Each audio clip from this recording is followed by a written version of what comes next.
अमित शाह ने की गहलोत पायलट की तुलना। राजस्थान में अमित शाह ने बनाया नया प्लान। अमित शाह ने दी गहलोत को नई चुनौती।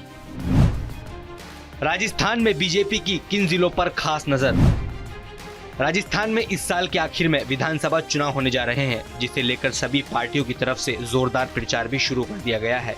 एक तरफ कांग्रेस अनबन के बीच राजस्थान में सरकार बनाने का दावा कर रही है, तो वहीं दूसरी तरफ बीजेपी के सभी नेता राजस्थान के दौरे से लगातार वहां की जनता को साधने की कोशिश कर रहे हैं। केंद्रीय गृह मंत्री अमित शाह ने शनिवार को राजस्थान के भरतपुर में जीत की होकार भरी, तो विरोधियों पर जमकर बरसे।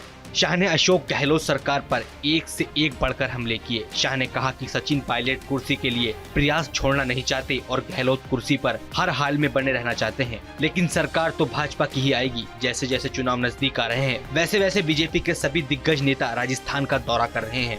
इस बार बीजेपी राजस्थान में अपनी खोई हुई सत्ता पाने की पूरी कोशिश कर रही है।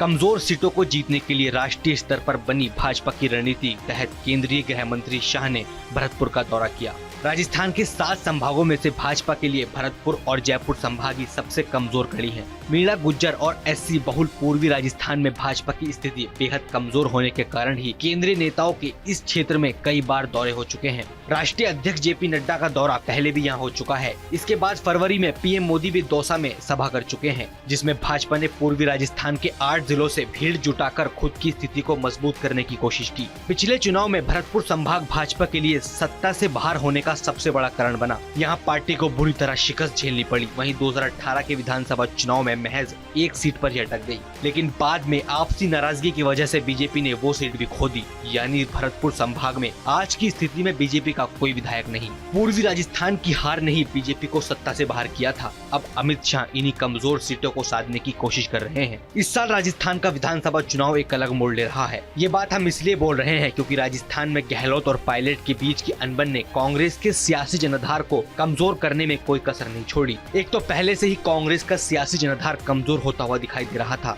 ऊपर से गहलोत पायलट के बीच की अनबन थमने का नाम नहीं ले रही, जिसका सीधा फायदा बीजेपी को होता हुआ नजर आ रहा है। अगर सही वक्त पर कांग्रेस आला कमान ने इन दोनों के बीच की जंग को खत्म नहीं किया, तो विधानसभा चुनाव में कांग्रेस को इसका नुकसान उठाना पड़ेगा।